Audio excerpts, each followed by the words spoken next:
NEET ചോദ്യപേപ്പർ ചോർച്ചയിൽ പ്രതിഷേധിച്ചവരെ തല്ലിച്ചതച്ചതിലും പ്രതിപക്ഷ നേതാവ് രാഹുൽ ഗാന്ധിയെ അടക്കം അറസ്റ്റ് ചെയ്തതിലുമുള്ള പ്രതിപക്ഷ പ്രതിഷേധത്തിൽ പാർലമെന്റിന്റെ ഇരുസഭകളും 2 മണിവരെ നിർത്തിവെച്ചു. സഭയ്ക്ക് പുറത്ത് പാർലമെന്റ് വളപ്പിൽ പ്രതിപക്ഷ എംപിമാർ പ്രതിഷേധിക്കുകയാണ്. CJP പ്രതിഷേധക്കാരുമായി ചർച്ചയ്ക്ക് തയ്യാറാണെന്ന് പാർലമെന്ററി കാര്യമന്ത്രി കിരൺ റിജിജു അറിയിച്ചു. ജന്തർ മന്ദറിൽ കോക്രോച്ച് ജനതാ പാർട്ടിയുടെ നേതൃത്വത്തിൽ പ്രതിഷേധം തുടരുകയാണ്.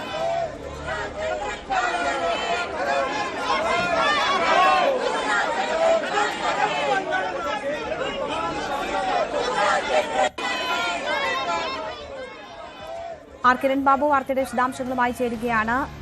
കിരൺ, CJPയുടെ നേതൃത്വത്തിൽ വലിയ പ്രതിഷേധം, അതിന് പിന്നാലെ കോൺഗ്രസിന്റെ നേതൃത്വത്തിൽ പ്രധാനമന്ത്രിയുടെ വസതിക്ക് മുന്നിൽ ഇന്നലെ അരങ്ങേറിയ പ്രതിഷേധം, അതിന് പിന്നാലെയാണ് ഇപ്പോൾ ചർച്ചയുടെ സാധ്യതകൾ തുറക്കുന്നത്. കേന്ദ്ര സർക്കാർ അനുനയ നീക്കത്തിന് കേന്ദ്രം തയ്യാറാകുന്നു ഈ വിഷയത്തിൽ എന്ന് വേണമോ മനസ്സിലാക്കാൻ. എങ്ങനെയാണ് ഇപ്പോൾ ഈ CJPയുമായി ഉൾപ്പെടെ ചർച്ചയ്ക്കുള്ള നീക്കങ്ങൾ നടക്കുന്നത്? തലസ്ഥാനം സംഘർഷഭരിതമായി തന്നെ നിൽക്കുകയാണ്. പാർലമെന്റിനകത്തും പുറത്തും അതിശക്തമായ പ്രതിഷേധമാണ് ഉണ്ടായത്. പാർലമെന്റ് ഇന്ന് ആരംഭിച്ചപ്പോൾ ഇരുസഭകളിലും തുടക്കത്തിൽ തന്നെ ഇന്നലെ പ്രതിപക്ഷ നേതാവ് രാഹുൽ ഗാന്ധി അടക്കമുള്ള പ്രധാനപ്പെട്ട കോൺഗ്രസിന്റെ നേതാക്കളെ അറസ്റ്റ് ചെയ്തതിൽ പ്രതിഷേധിച്ചും സമരം ചെയ്ത കോക്രോച്ച് ജനതാ പാർട്ടിയുടെ പ്രവർത്തകരെ തല്ലിച്ചതച്ചതിൽ പ്രതിഷേധിച്ചും വലിയ പ്രതിഷേധം പാർലമെന്റ് ഇരുസഭകളിലും പ്രതിപക്ഷം ഉയർത്തി. അതിനെ തുടർന്ന് ഇരുസഭകളും 12 മണിവരെ തുടക്കത്തിൽ നിർത്തിവെച്ചു. അതിന് 12 മണിക്ക് വീണ്ടും ആരംഭിച്ചെങ്കിലും വീണ്ടും പ്രതിഷേധം തുടർന്ന് 2 മണിവരെ 2 സഭകളും നിർത്തിവെച്ചിരിക്കുകയാണ്. അതിനുശേഷം സഭയിൽ നിന്ന് പുറത്തിറങ്ങിയ എംപിമാർ കറുത്ത വസ്ത്രം ധരിച്ചാണ് ഇന്ന് സഭയിലെത്തിയത്. അവർ പുറത്തിറങ്ങിയ എംപിമാർ പാർലമെന്റ് വളപ്പിൽ തന്നെ വീണ്ടും പ്രതിഷേധിച്ചു. ആ പ്രതിഷേധത്തിന്റെ ദൃശ്യങ്ങളൊക്കെയാണ് നമ്മൾ കണ്ടുകൊണ്ട് ഇരിക്കുന്നത്. അത്തരം പ്രതിഷേധം പാർലമെന്റിനുള്ളിൽ നടക്കുന്നു. അതിനിടയിൽ ഇന്ത്യ മുന്നണിയിൽ ചില വിള്ളലുകളൊക്കെ ഉണ്ട് എന്നുള്ള വാർത്തകളും പുറത്തു വരുന്നുണ്ട്. ഇന്ത്യ മുന്നണിയിൽ ഇന്നലെ നടത്തിയ സമരം കോൺഗ്രസ് ഒറ്റയ്ക്ക് നടത്തുന്നത് ഇന്ത്യ മുന്നണിയിലെ മറ്റ് ഘടകകക്ഷികളെ ഒന്നും കൂട്ടുപിടിച്ചില്ല, അല്ലെങ്കിൽ എല്ലാവരും ഒരുമിച്ച് നടത്തേണ്ടതായിരുന്നു.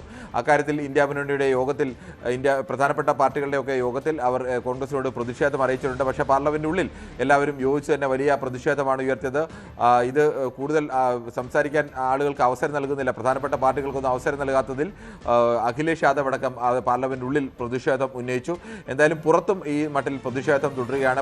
ജന്തർ മന്ദറിൽ ആയിരക്കണക്കിന് വരുന്ന ചെറുപ്പക്കാർ CJPയുടെ നേതൃത്വത്തിൽ അവിടെ തടിച്ചുകൂടി നിൽപ്പുണ്ട്. അവരെല്ലാം പ്രതിഷേധം തുടരുക തന്നെയാണ്. ഇന്ന് വൈകുന്നേരം ഒരു ഡൽഹി പോലീസ് ഹെഡ്ക്വാർട്ടേഴ്സിലേക്ക് ഒരു മാർച്ച് ഇവർ ആലോചിക്കുന്നുണ്ട്.